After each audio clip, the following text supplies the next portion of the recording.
Hello student, our today's topic is Newton laws of motion.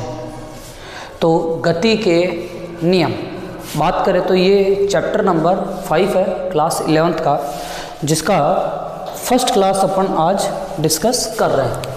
तो बात करते हैं क्लास 11th के chapter 5 laws of motion. Laws of motion बोले तो गति के नियम, गति के नियम ये है अपना चैप्टर नंबर 5।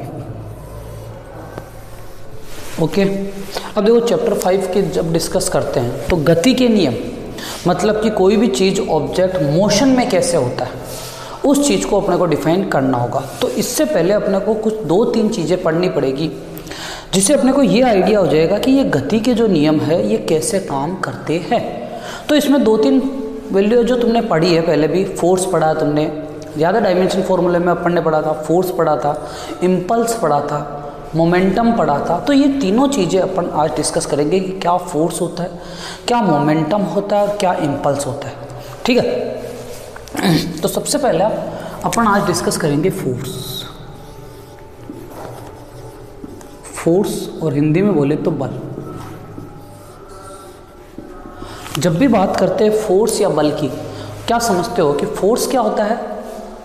कि भाई फोर्स एक ऐसी फिजिकल क्वांटिटी है जिससे किसी चीज़ को खींचा जा सकता है या धक्का दिया जा सकता है। क्लियर है? मतलब अगर ये चीज़ है, इसके ऊपर फोर्स लगा रहा हूँ तो धक्का दे रहा हूँ, या फिर इसको फोर्स लगा के मैं खींच सकता हूँ, धक्का दे रहा हूँ या खींच सकता हूँ। लेकिन इस धक्का देने और खींचने में क्या प्रोड्यूस हो रहा है? इसके अंदर मोशन प्रोड्यूस हो रहा है, इसके अंदर एक्जिलरेशन प्रोड्यूस हो रहा है। क्लियर है कि नहीं है? मतलब कि मैं क्या बोल सकता हूँ कि फोर्स एक ऐसी फिजिकल क्वांटिटी है जो किसी भी ऑब्जेक्ट में एक्जिलरेशन प्रोड्यूस कर लेती है अगर वो कुछ ना कुछ मास कंटेन करती है। कि मतलब बल एक ऐसी राशि है जो किसी भी द्रव्यमान या संहति वाले पिंड में त्वरण उत्पन्न कर देती है। तो उस चीज को अपन क्या बोलते हैं? बल या फोर्स। तो बोले तो force is a physical quantity which is produced acceleration in the object, which is produced acceleration बोले तो motion, which is produced acceleration in the object having mass। मतलब उस ऑब्जेक्ट में एक्जिलरेशन प्रोड्यूस कर सकती है जिसका मास होता है। या फिर तो तुम्हें बोला जाता है कि फोर्स किसके इक्वल होता है? तो फोर्स किसके इक्वल होता है? फोर्स मास और एक्जिलरेशन के इक्वल होता है। तो force is defined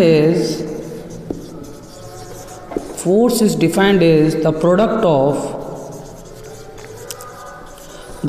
of mass of the object and their acceleration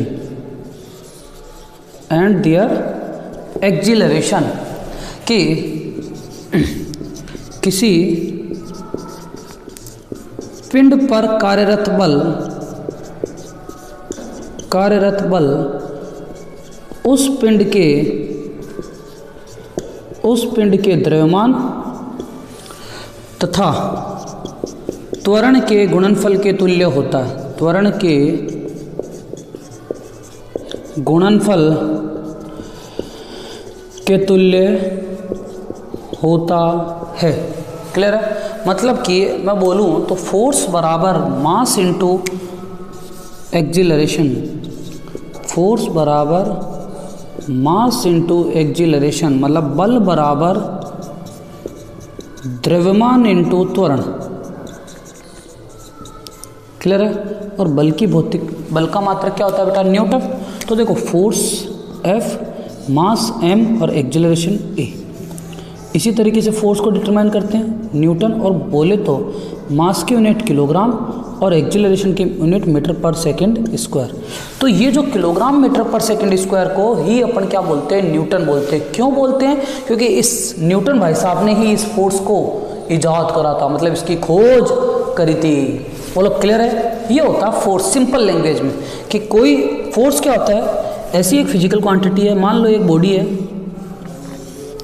ये एक बॉडी, ये रेस्ट में है जिसका मास m है। तो यहाँ अगर तुम फोर्स लगाते हो तो वो इस बॉडी में क्या प्रोड्यूस कर देता है, एक्सीलरेशन प्रोड्यूस कर देता है। तो मतलब फोर्स एक ऐसी फिजिकल क्वांटिटी है जो किसी भी बॉडी में एक्सीलरेशन प्रोड्यूस कर देती है, मतलब जो किसी भी पिंड में त्वरण उत्पन्न कर देती है। अब त्वरण कैसे?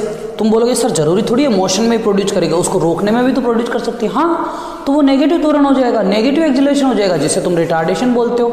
अरे हाँ कि ना भाई, अगर कोई ऐसी चीज, ऐसा फोर्स लगाते हो जो उसकी वेलोसिटी बढ़ाती है तो एक्सीलरेशन, और कोई ऐसी चीज, ऐसा फोर्स लगाते हो जो उसकी वेलोसिटी घटाती है तो उसे रिटार्डेशन या मंदन बोलते हैं। बोलो क्लियर है ये चीज? ये याद रख लेना। अगर एक्सीलरेशन पॉजिटिव है तो इसे नॉर्मली त्वरण या एक्सीलरेशन ही बोलते हैं। अगर एक्सीलरेशन नेगेटिव है तो इसे क्या बोलते हैं, रिटार्डेशन। बस वर्डिंग डिफरेंट है। रिटार्डेशन हिंदी में बोलते हैं मंदन, ये ध्यान रखना।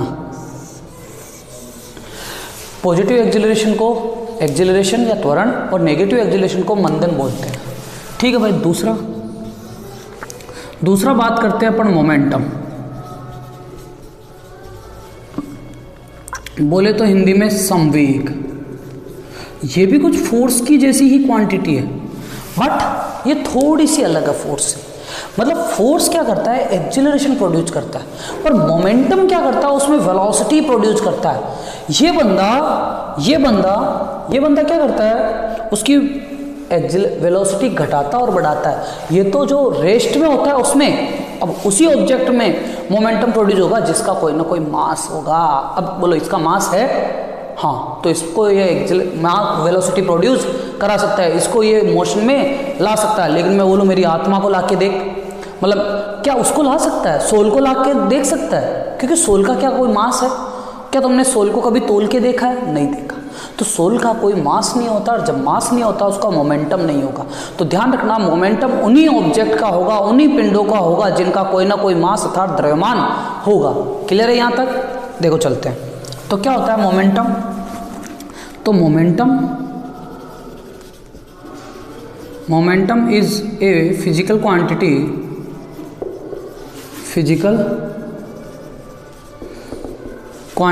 which is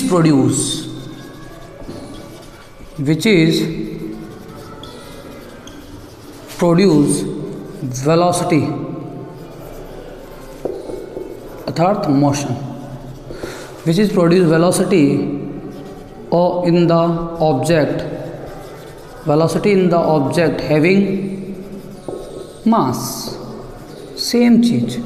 बट वहाँ एक्सेलरेशन था, यहाँ क्या है, वेलोसिटी है।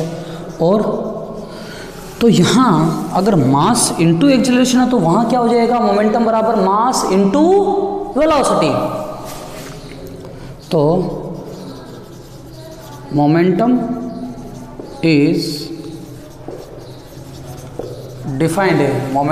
डिफाइंड एज प्रोडक्ट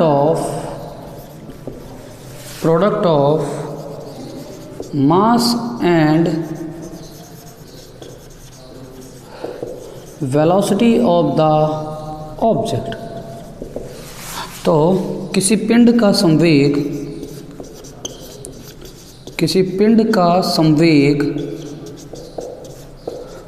उस पिंड के द्रव्यमान तथा वेग के क्या, द्रव्यमान तथा वेग के गुणनफल के तुल्य होता है। तो यहाँ से अपन क्या बोल सकते हैं, जो मोमेंटम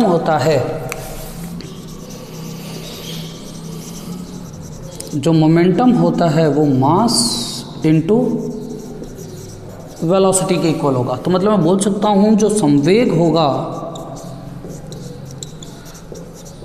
वो द्रव्यमान इंटू वेग के तुल्य होगा। तो देखो मोमेंटम को ध्यान रखना बेटा, p से रिप्रेजेंट करते हैं, मास को m से और वेलोसिटी को v से।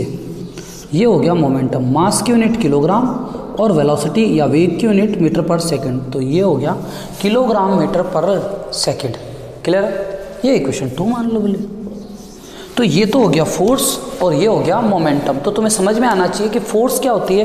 फोर्स एक ऐसी फिजिकल क्वांटिटी है जो किसी भी ऑब्जेक्ट में एक्जिलरेशन प्रोड्यूस कर सकती है, मतलब उसके वेलोसिटी बढ़ा सकती है और वेलोसिटी घटा सकती है। लेकिन मोमेंटम क्या है? मोमेंटम उस ऑब्जेक्ट में वेलोसिटी प्रोड्यूस करती है, उस ऑब्जेक्ट को मोशन में लाता है। लेकिन कंडीशन है उस ऑब्जेक्ट का कोई ना कोई मास होना चाहिए, उस पिंड का कोई ना कोई द्रव्यमान होना चाहिए।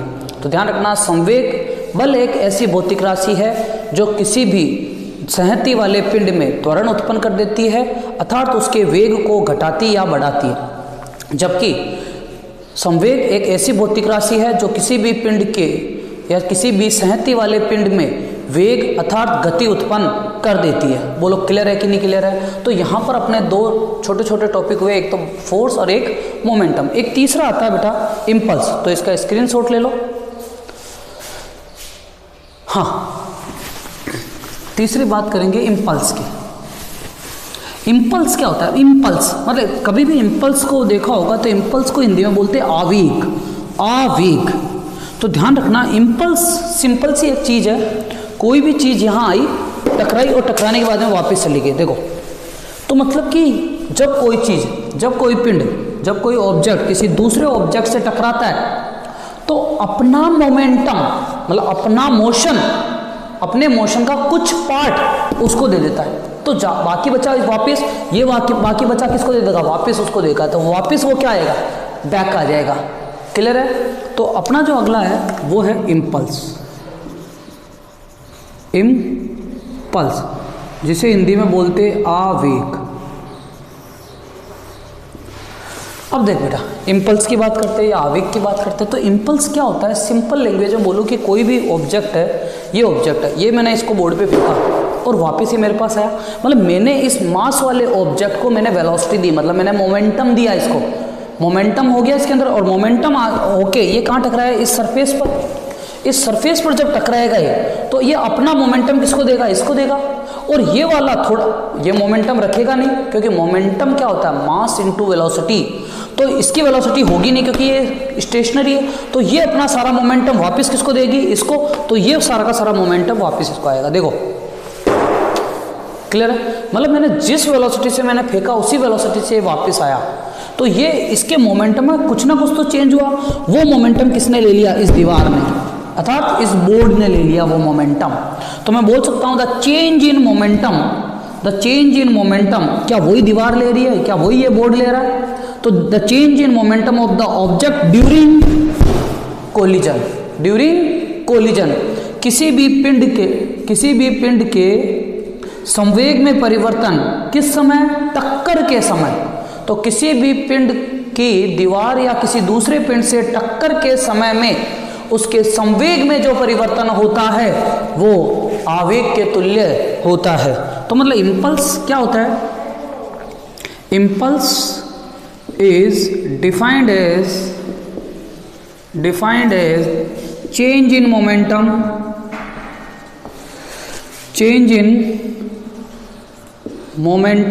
of the object during collision. तो impulse is defined as change in momentum of the object during collision. तो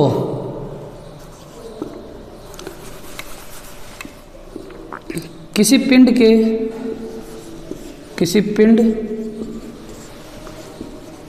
तथा किसी पिंड की टक्कर के समय, किसी पिंड की टक्कर के समय उसके संवेग में परिवर्तन के समय उसके संवेग में परिवर्तन ही आवेग कहलाता है। क्लियर है नहीं है? तो किसी पिंड की टक्कर के समय, मेन है चीज टक्कर के समय, वो एक टाइम डिफरेंस बहुत कम टाइम ड्यूरेशन में फाइनाइट चेंज ऑफ मोमेंटम हो जाए, बहुत कम टाइम इंटरवल में एक परिमित संख्या में अगर संवेग में परिवर्तन हो जाता है तो वही चीज तुम्हारा कहलाता है आवेग या इम्पल्स। तो यहां से इम्पल्स अगर को रिप्रेजेंट करते हैं आई से और चेंज इन मोमेंटम को डेल पी से, तो बोले तो P2 माइनस P1, ये हो गया किसका, इम्पल्स का। यूनिट सेम वही होगी, किलोग्राम मीटर पर सेकेंड। तो ये हो गया the change in momentum, the change in momentum, ये हो गया इम्पल्स। सिंपल सी लैंग्वेज में बोलूँ, the change in momentum of the object during collision, मतलब टक्कर के समय किसी पिंड के संवेग में परिवर्तन। टक्कर के समय किसी पिंड के संवेग में जितना परिवर्तन होगा वो उस पिंड का आवेग कहलाएगा, अर्थात इम्पल्स कहलाएगा। तो इम्पल्स बोले तो इम्पल्स क्या होता है, the change in momentum of the object during collision, टक्कर के समय, मेन है ड्यूरिंग कोलिजन, टक्कर के समय। तो यहाँ पर अगर मैं इसको बोलूँ तो आप देखो, जैसे जैसे अपन न्यूटन की इक्वेशंस पढ़ेंगे उससे थोड़ा और अपन इसको समझेंगे। तो अपन कल स्टार्ट करेंगे न्यूटन की जो तीनों लॉज है उनको स्टार्ट करेंगे। देखो मैं थोड़ा सा डिस्कस कर लेते हैं। न्यूटन के 3 लॉ होते हैं, न्यूटन के 3 लॉ होते हैं मोशन पर डिपेंड। जो पहला लॉ होता है वो होता है लॉज ऑफ इनर्शिया, हिंदी में बोलते हैं जड़त्व का नियम। और जो दूसरा होता है वो मोमेंटम कंजर्वेशन लॉ या संवेग संरक्षण का नियम। और जो तीसरा लॉ होता है वो होता है एक्शन रिएक्शन लॉ, मतलब क्रिया प्रतिक्रिया का नियम। तो 3 लॉ है और 3 लॉ ही अपन कल डिस्कस करेंगे। क्लियर? तो आज के लिए थैंक यू।